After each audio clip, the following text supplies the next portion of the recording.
talo fatu mai manga le tatu tunu le ne fiafi malo le nga lulu e faiva matiute sa fenga ye le ni aso le maya o se fa poponga le ni lo sa mo taulogologo mo le fiafi o le ni stofi e tatu tala to mua o le sole sa fa tau ye to e sa uninga o le fionga ila lo li le fionga ya va ai mafasolia ai o ai u papu vai lupe va ai o se tamali o te lelo ni sao a o tau tua i le Parliamento Samoa i tau sanga vai sao te lenga le nei o le reports. O le so le sa whatau te iai to i sao ninga le fionga i le alo li i le fionga i ama ai mafasolia ai o ainu u papu vai lupe va ai i le kalesia e whakasai vai sala i le motu tele i sala fai.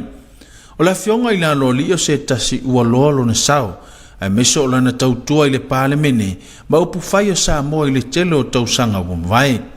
O le sunga i le to ino le mtanga luenga ale tua tane o ia foi o le to ino le pulenga ale tua sau le susunga ia amu ia se wala sa ia taita ia le nei sau ninga. Sa wai lea sau ninga nisi o sui o le malo e le ngata i le afionga le tamaita i Palemia. Ai sa mfai o na awai ai nisi o le kapeneta fa pea manisi o sui mamalo le Parliamene. Ile mo le mau le malo na saunoa ia i le afionga le tamaita i Palemia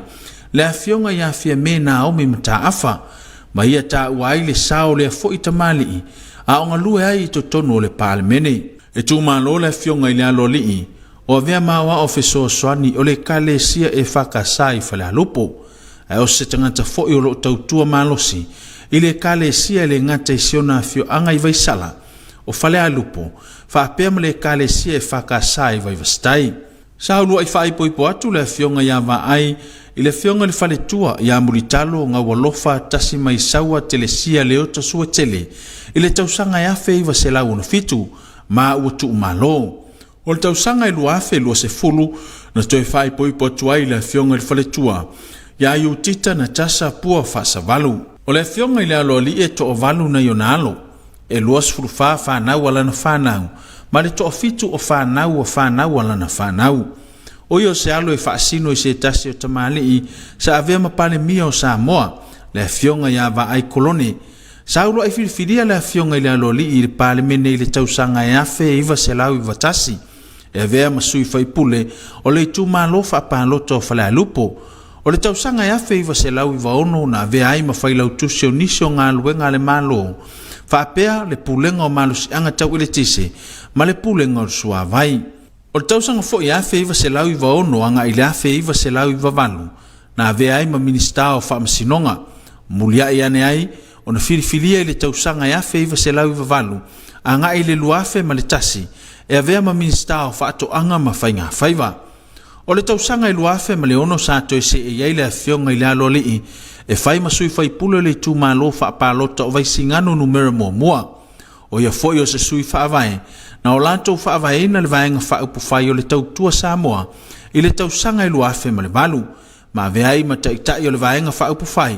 ma i le tausanga i luafe se fulu se ia pa ia le luafe se fulu ma le tasi o se lao foi e momoli atuai whaamaisenga ma whaamawhanawhananga ma i le pulenga le whakasa TV i le afionga i le whaletua ma le no whalo whapele pa ia o ainga o no le tu malo le afionga i le alo li e le kana le li whano mo Samoa taulogologo. O whaalia tunga lunga o nisi o whalitali malo tu lata i matawhanga o no ole alia e pea o afianga o le atina e tau turisi e afua mai suinga o ngonga o le tau. Sao te lenga le ne o le ripoti mai asolo nei mawelesi. E tele lava lo i taulo whiangai ma o nanga faltan malo. E mai si lava o nanga lo tu lata i le ngatai fale. O le si isi iai o le sua tai o le isi leo a whianga o nisi o na fuanga. O lo whatau tai episi nisi ma nei ati nae. I le nei a whianga wa whainai nisi o tu langa o fale. E pe o tafia leo leo niuni. Ma whaiti i tia mata whanga leo lo o te leo na whaalangolango ai nei ati nae. Mo le wha au le ina. Ta ue le pule tai lua pitch fale soro i manasi.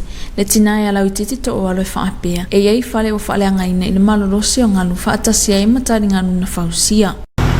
O le whawhita au li lava le mele tūla i mai. Ia o le tau. O le ngalu. O matua ngalu wā lava toi titi a le misi ava ia so uma man malosi o le ngalu. Le o tau tangtanga ia tu iai. Ia wo o lava i lalo le whane o lo tatou. Whaasanga ia i nei. Ia o whapena lava na whaale angaina. Te le tautala lava ma le fa'aloalo o le taumawhaiga fo'i o le si wall le sa iai le sa taumawhai lava I tupe lava sa papena na mau ele business ia peitai ia na wato wa afio mai matanga ia tu ia wa faale au ngaina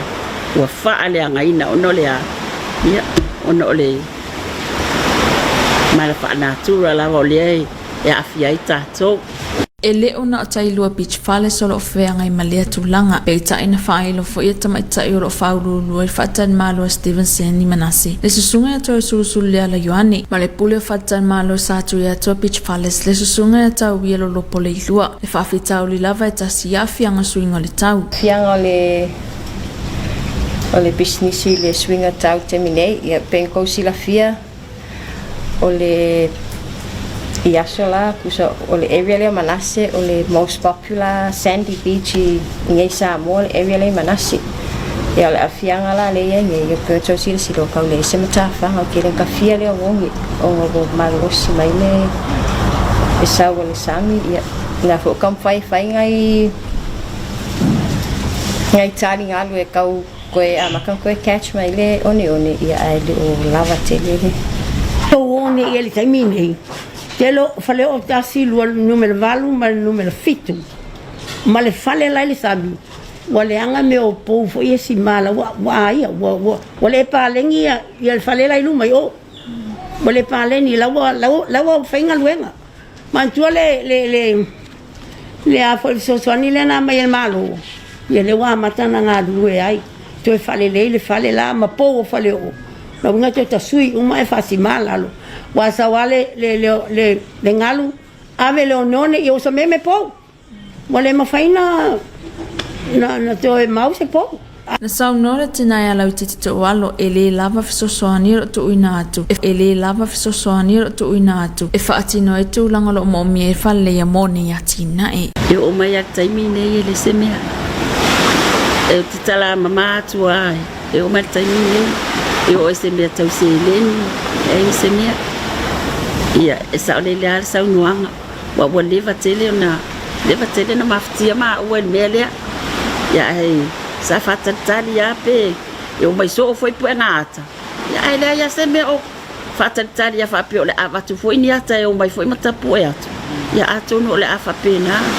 petai eu mai taimine le ia ma se me o fa pe na o mai le fa to a o mai le so soani le malo pa wale o se mele wo mai o le soani le almano ya oni se me tu atu ya la utani tu na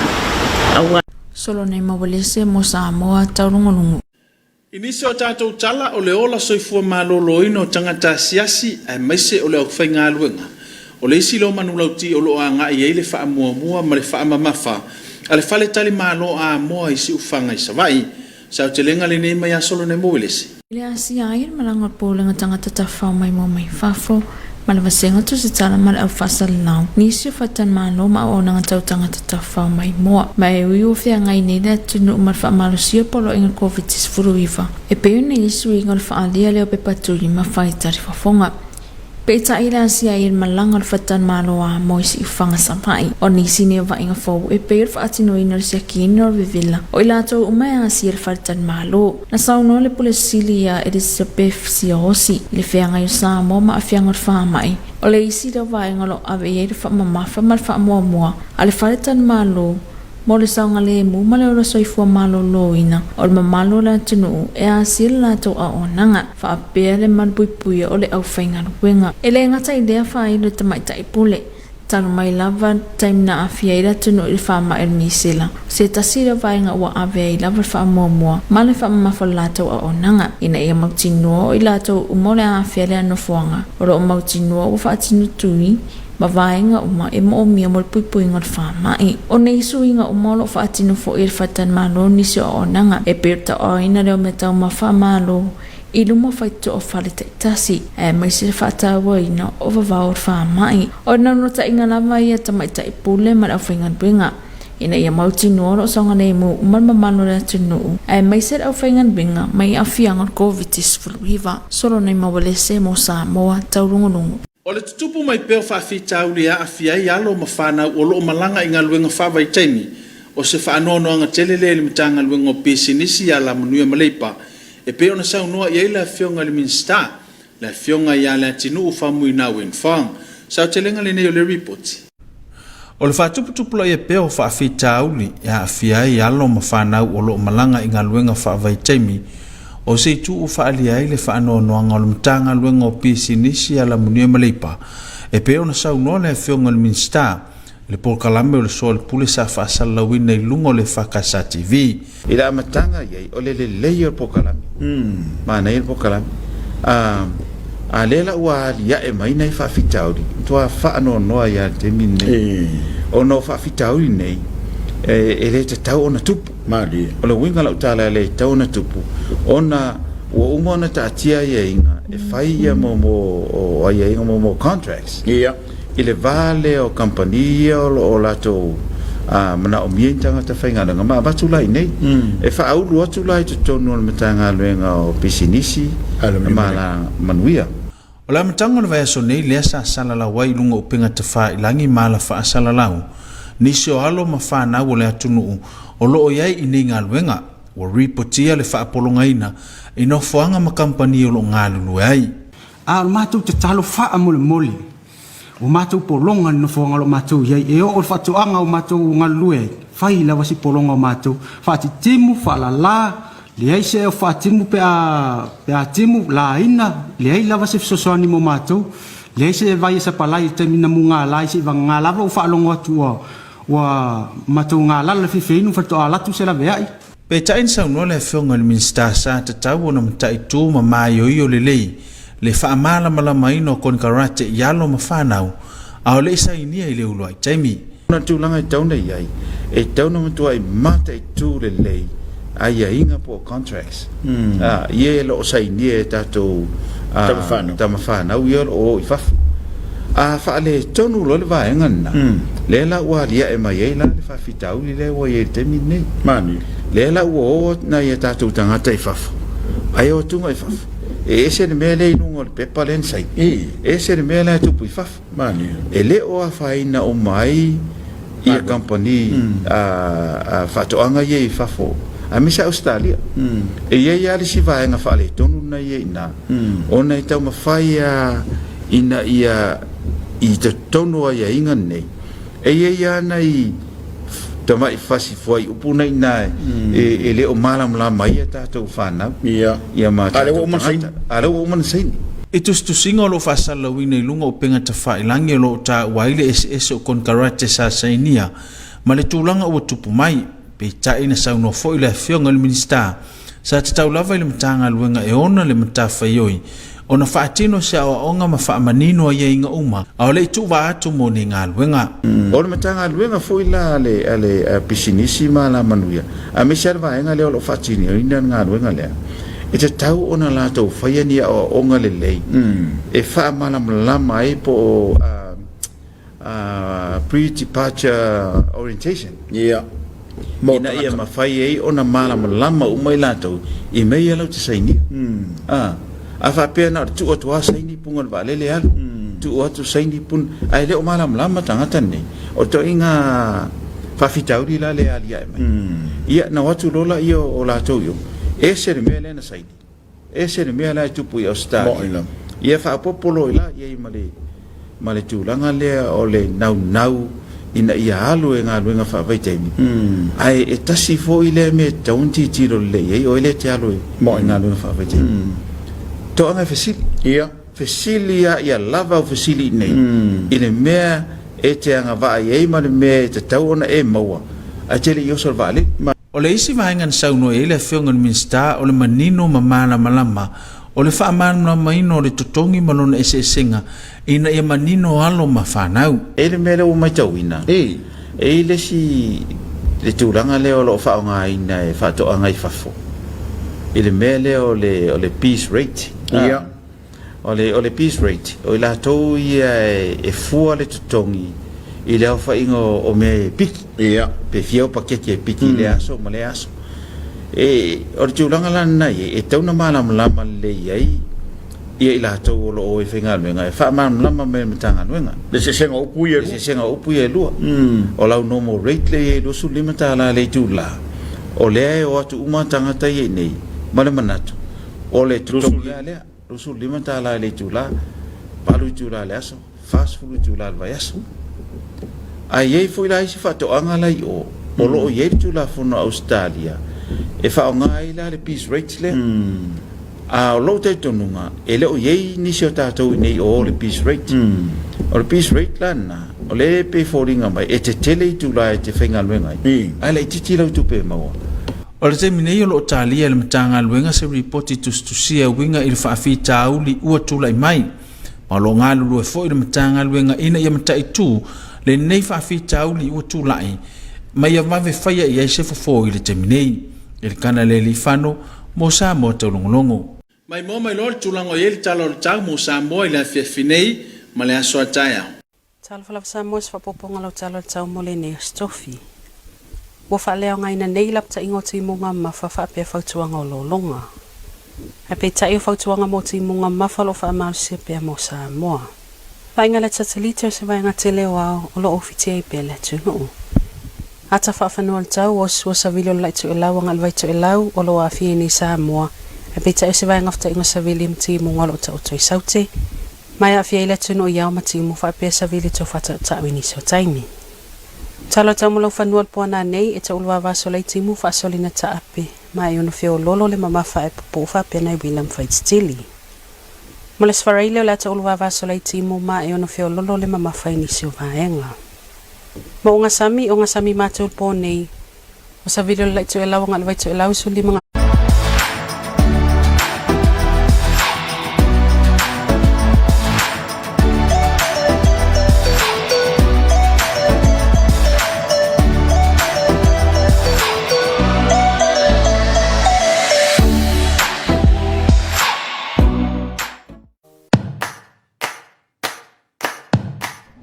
fautuanga mai le matanga luenga o le seifua maloloina.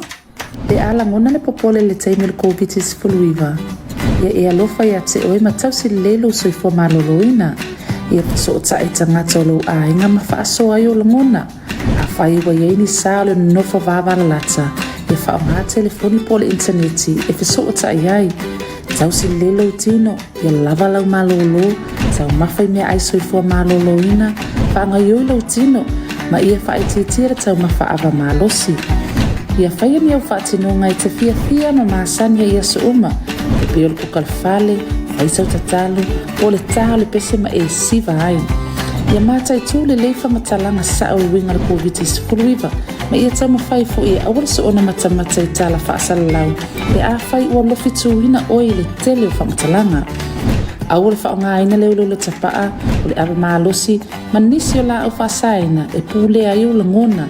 e folinga yo no sosoani se tempo po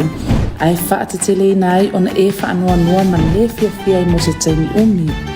e ese le tali atu le fa na la iti pe a o ina popole ia e le ngona ina le popole la utama ma ia a pongi mai ma mata i tule le ia fa awaunga yo inga te tau na fai e pe o fai o mea onga e taimi e ta aluma malolo ai. Whata ua le soifua malolo ina na mawhauwhau. Monisi whamtalanga whapso taimi tanga runga le soifua maloloina. I le telefoni numela ono barutasi o.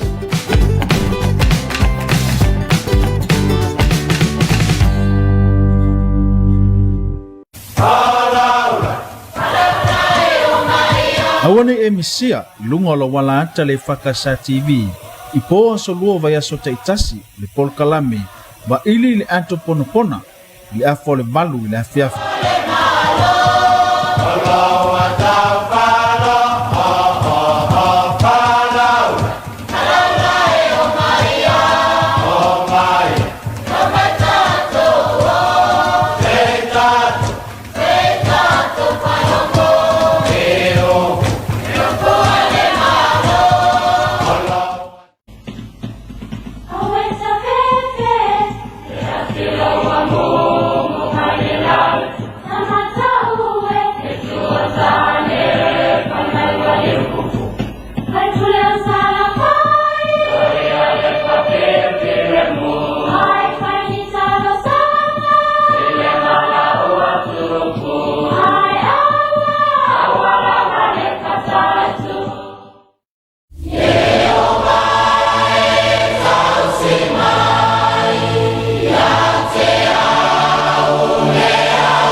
Talo Falava, welcome back to your TV2 News for this Thursday evening. Leading our bulletin tonight, a former member of Parliament, Va'ai Mafasolia Ayo Ainuu Papu Vailupe Va'ai, who served in the Parliament of Samoa in the past years, has been laid to rest today. Here's more on this report. A final service of a former member of Parliament, Va'ai Mafasolia Ayo Ainuu Papu Vailupe Va'ai, has been conducted today at the Congregational Christian Church Samoa at Vaisala Savai. Ma'ai was well known of his service for his country while he had been elected in the Legislative Assembly in the past few years.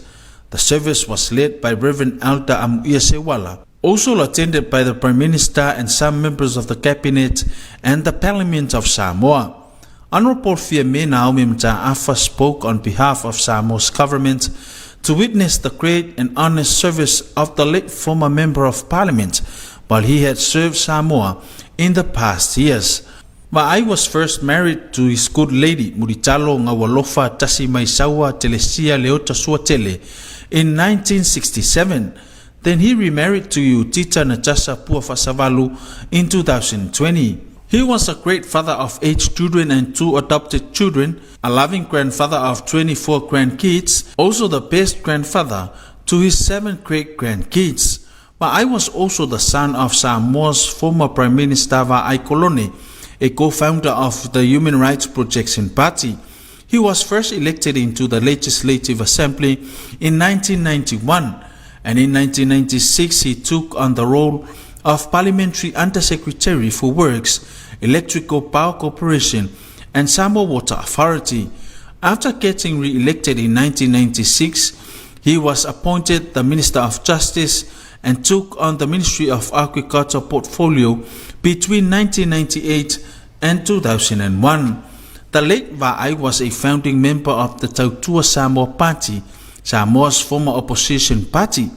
EFKS TV also like to take this great opportunity to express our sympathy and condolences to the former Member of Parliament's good lady, his children and families during their time of loss. Elikana Lelifano for TV2 News. The owners of the hotels and beach villas near the coast revealed their concerns about severe climate change which affect the tourism industry. Here's more on this report from Solonemo Willis. There are many challenges faced by the tourism industry in Samoa, especially the coastal services, such as beach villas with rising sea levels, being another impact on some of the areas where business and developments are taking place. This impact has affected some aspects of building, such as sand erosion, and alleviates of the beach sands on which these developments rely for maintenance. The owner of Tailua Beach Villas in Manase, Awititi To'oalo, said some houses including sea walls were damaged by the waves. Tailua Beach Villas is not the only one facing this situation. Also, the manager of Stevenson Hotel in Manase, Toisuzu Lera Yoani, and the manager of Satuato Beach Villas Hotel has the same problem with the impacts of climate change in their developments,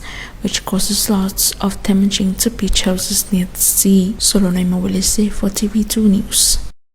In other news, the safety and welfare of tourists and the staffs is one of the main code which is now prioritized by our Mo Hotel at Siufanga in Savai. Here's more on this report from Solonemo Willis. Samoa Tourism Authority and media visits with advertising some of the hotels and tourism services. And although the country is now facing the impacts of COVID-19, exchanges are ready to show vaccination card and wear masks. However, with the visit to our Moa Hotel in Siufanga Savai, here are some of the new features such as the implementation of swab tests for all visitors to the hotel. The General Manager Elizabeth Siosi, their services response to the impacts of measles, where all of it took place.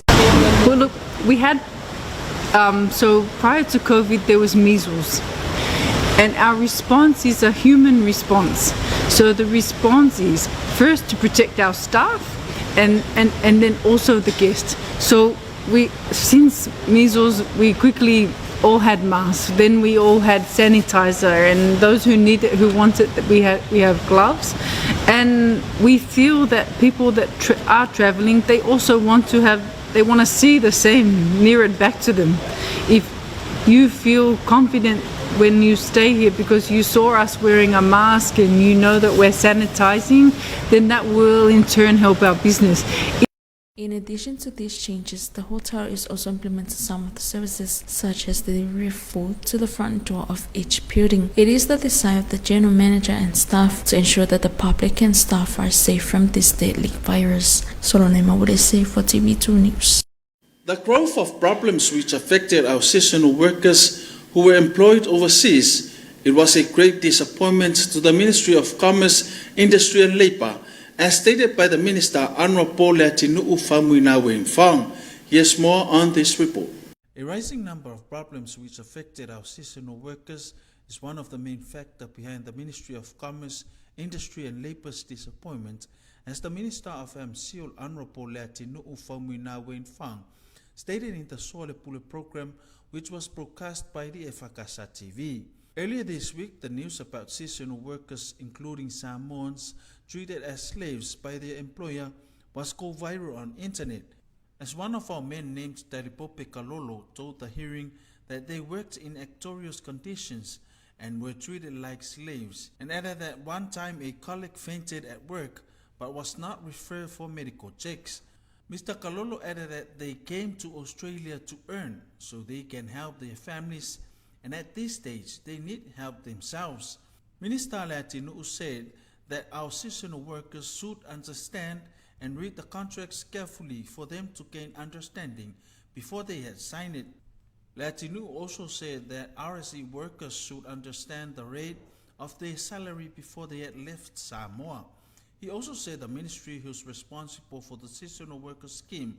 must conduct a pre-departure orientation for our workers. The ministry is now reviewing this matter, and they also now seek for a better solution as soon as possible. Elkanaleli Fano for TV2 News. Let's have a look at the weather forecast for Samoa for tonight and tomorrow. Greetings Samoa, your weather bulletin for this Thursday evening. Heavy rain warning and flood advisory are now cancelled. However, heavy rain advisory remains in effect for Samoa. Satellite loop indicates a broad convective cloud band still affecting the islands. From our weather map, a moist northerly wind flow prevails over Samoa. Meanwhile, the convergence zone lies to the south with associated clouds and showers with gusty winds affect the group at times. Forecast for tonight, isolated to scattered showers with brief moderate falls and few thunderstorms. And for Friday, isolated showers with moderate falls possible at some areas. Marine forecast, northern marine waters for tonight, northerly winds of 15 to 25 km per hour, poor visibility and gusty winds in showers, waves of 1.5 to 2 meters. And for tomorrow, northeast east winds of 20 to 30 km per hour, waves of 1.5 to 2 meters. Southern seas for tonight, northeast winds of 20 to 30 km per hour, poor visibility and gusty winds in showers, waves of 1.5 to 2 meters. And for tomorrow, northeast east winds of 20 to 30 km per hour, waves of 1.5 to 2.5 meters. And the tide table, high tide will be at 7 more minutes to 3 early morning, low tide at 10 more minutes to 9, high tide at 12 minutes past 3 in the afternoon, and low tide again at 19 minutes to 10 at night. Sun will rise tomorrow 23 minutes past 6 in the morning and will set at 2 more minutes to 7 in the evening. And that is all we have for you this evening, Samoa. Good night. And that's conclude our TV2 news for this evening. Special thanks to the support from the Samoa Water Authority. Enjoy the rest of our remaining programs. Until then, good night. Taununga le nao lau Samoa taulogologo mo le ni fiafi faaafetaitele i le langolango mai le pulenga o le suavai. Fa waulo mai mo ngai niso tatou po kalame mo le ni fiafi a mo temnei to fa soifua.